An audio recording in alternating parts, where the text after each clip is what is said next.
এখানে একটি নতুন রাইড তৈরি করা হয়েছে, বাট সেই রাইডটা এখনও চলছে না।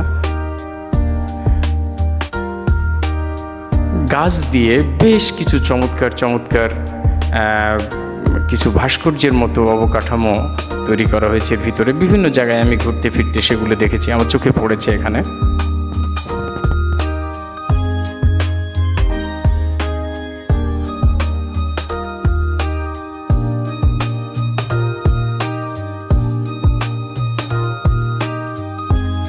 দর্শনার্থীরা এখানে বসে একটু বিশ্রাম করবে বা পিকনিক করতে আসলে এখানে একটু বসে খাওয়া দাওয়া করবে, এরকম কিছু জায়গাও করেছিল। এই যে পুকুর সামনে দেখতে পাচ্ছি, ডান পাশে একটা বড় পুকুর, এবং এই পুকুরটার চারিদিক দিয়ে ঘুরে আসা যাবে, এবং ওই পাশে একটা ছোট্ট আমরা ব্রিজ দেখতে পাচ্ছি।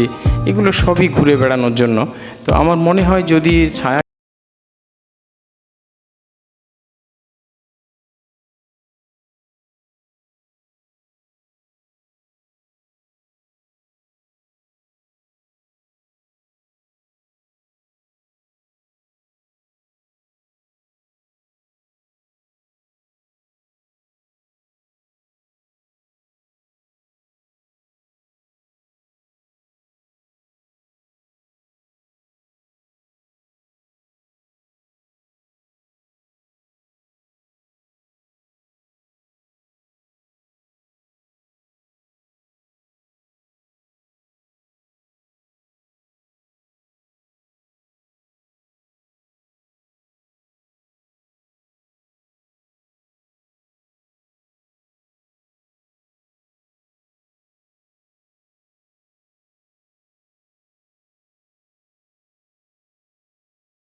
এই সেই টয় ট্রেন।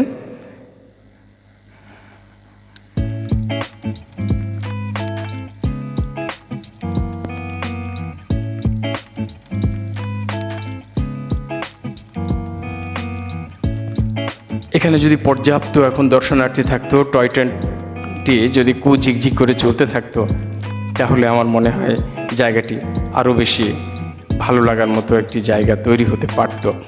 তো সেটি কর্তৃপক্ষের দোষ নয়, তারা রেডি রেখেছে, কিন্তু আমরা দর্শনার্থীরাই সেখানে ছিলাম না। এটাই মূল কারণ এটি নির্জীব হয়ে পড়ে থাকার পিছনে। এখানে পার্কে বেশ কিছু রাইড,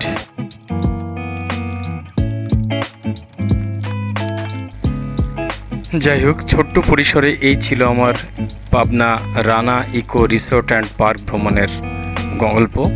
আপনারা আমার সঙ্গে কিছুক্ষণ ছিলেন, আমি নিজেও খুব আনন্দ পেয়েছি। আমার বিশ্বাস আপনারাও কিছুটা অভিজ্ঞতা প্রাপ্ত হয়েছেন। ধন্যবাদ সবাইকে।